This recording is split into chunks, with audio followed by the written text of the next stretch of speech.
Hello दोस्तों, अगर आपने लोन लिया है और खास कर से किसी प्राइवेट बैंक या एनबीएफसी से क्या किसी स्मॉल फाइनेंस बैंक से, तो दोस्तों ये बैंक अक्सर जो है मनमानी करते हैं कुछ चार्जेस के नाम पर। रेट ऑफ इंटरेस्ट की तो बात छोड़ दीजिए, चेक बाउंसिंग चार्ज छोड़ दीजिए, लेकिन जब आपके पास पैसा होता है और आप इस लोन को बंद करने जाते हैं तो डिफरेंट तरह के चार्जेस लगाते हैं जिसको टेक्निकली प्री पेमेंट चार्जेस बोलते हैं।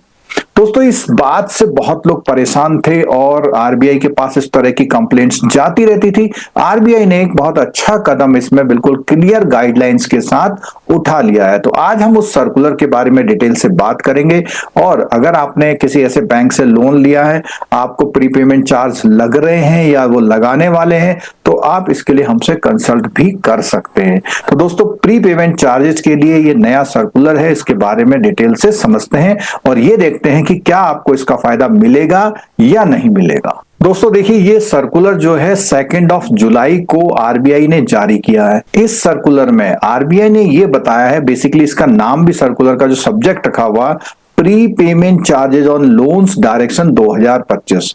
और इसमें क्या कहा गया, देखो जो रेगुलेटेड एंटिटी होती है यानी कि जो आरबीआई जिनको रेगुलेट करता है, चाहे वो बैंक हो, एमएफआई हो, स्मॉल फाइनेंस बैंक हो, पेमेंट बैंक हो या फिर कोई एनबीएफसीज हो, इन सबको वो करता है। और इन्होंने इसमें बोला हुआ है कि जो भी प्री पेमेंट चार्जेस लगाए जाते हैं उसके बारे में इंस्ट्रक्शंस दी है, खास कर से कुछ ऐसे एमएसएमएसई के लोन्स यानी माइक्रो एंड स्मॉल इंटरप्राइजेस के लोन्स और इंडिविजुअल्स को दिए जाने वाले लोन्स के बारे में गाइडलाइंस आई है।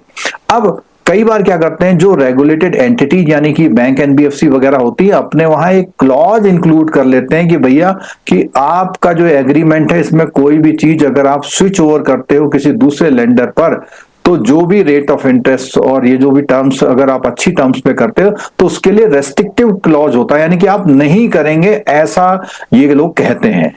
ठीक है, तो आरबीआई ने इन शिकायतों पर जो है 9 अक्टूबर 2024 में एक स्टेटमेंट डेवलप किया था और उसको पब्लिक ओपिनियन के लिए भी रखा गया था, पब्लिक कंसल्टेशन के लिए रखा गया। उसके बाद जब पब्लिक के फीडबैक आए, सुपरवाइजरी फाइंडिंग हुई, तो आरबीआई ने अपनी पावर का इस्तेमाल किया और ये पावर उसको बैंकिंग रेगुलेशन एक्ट के इन सेक्शन से, आरबीआई के इन सेक्शन से और इसके साथ साथ नेशनल हाउसिंग बैंक जो है के इन सेक्शन से कुछ पावर्स मिली हुई हैं जिसका उसने इस्तेमाल किया। इन पावर्स को अब इस डायरेक्शंस के नाम से जाना जाएगा और ये इफेक्टिव होंगी 1 जनवरी 2026 से।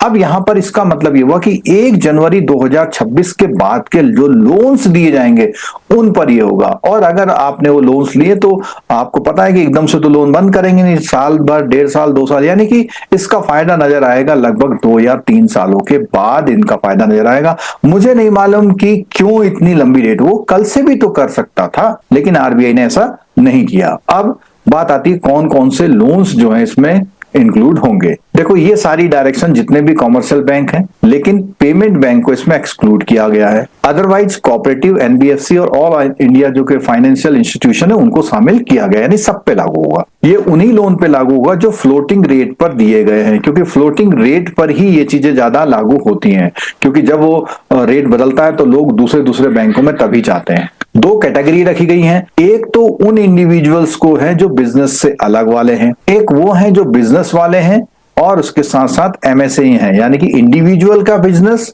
यानी कोई प्रोप्राइटरशिप फर्म हो सकती है या माइक्रो एंड स्मॉल एंटरप्राइजेस का बिजनेस, यानी कि 3 कैटेगरी होती है, MSM, micro small and medium enterprises करके बोलते हैं, तो उसमें। और ये जो लागू होगा किन पे लागू होगा, जितने भी कॉमर्शियल बैंक हैं। लेकिन अब यहां पे देखिएगा, यहां पे टियर 4 सिटी और टियर 3 सिटी 2 कैटेगरी करी है।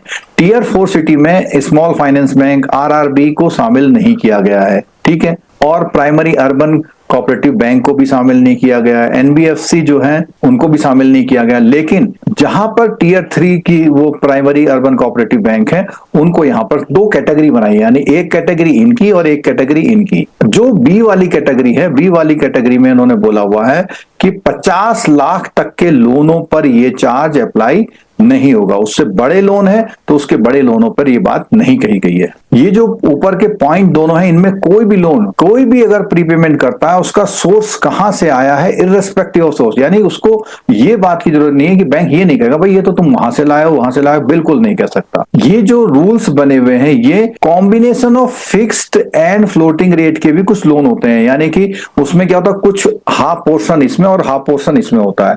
तो इसमें भी ये डिपेंड करेगा, loan will depend on whether the loan on floating rates at the time of prepayment, यानी जिस समय, यानी कि कुछ समय के लिए फिक्स, कुछ समय के लिए फ्लोटिंग, कुछ समय के लिए फिक्स, कुछ समय के लिए फ्लोटिंग। तो इसमें बात यह है कि अगर वो फ्लोटिंग रेट है उस समय पे जिस समय वो बंद करना चाहता तो उसे अलाउड कर दिया जाएगा। अगर किसी ने टर्म लोन ले रखा तो टर्म लोन में वो जितनी एडवांस ईएमआई दे रहा है तो अमाउंट बीइंग प्रीपेड उतने पे ही वो चार्ज लगेगा। अगर मामला कैश क्रेडिट ओवरड्राफ्ट का है तो जितने की उसकी लिमिट सैंक्शन हुई थी उतने अमाउंट पे ही प्रीपेड चार्जेस उसे देने पड़ेंगे। अगर मान लिया कैश क्रेडिट दे ले रखा किसी ने और वो कहता है कि मैं आगे रिन्यू नहीं करना चाहता, तो रिन्यू नहीं करने देना प्रीपेमेंट की कैटेगरी में नहीं आएगा।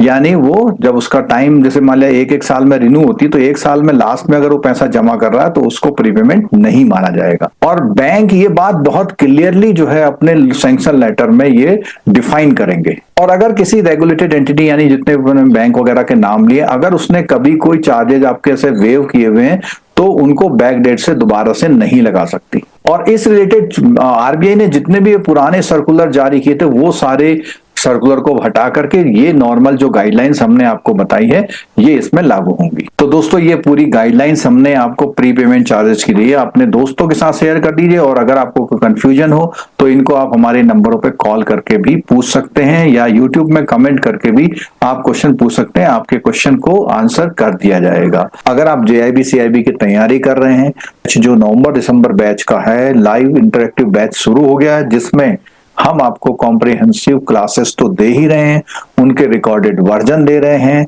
सर के डेवलप किए हुए एमसीक्यू और केस स्टडी के साथ साथ उनके जो कॉन्सेप्चुअल क्लासेस आती हैं, कैप्सूल क्लासेस, उनकी इंफॉर्मेशन दे रहे हैं। एग्जाम टाइम में मैराथन एमसीक्यू भी आपको प्रोवाइड की जा रही है। वीडियो सही लगा तो लाइक करिएगा, अपने दोस्तों के साथ जरूर फॉरवर्ड कीजिएगा। Thank you so much.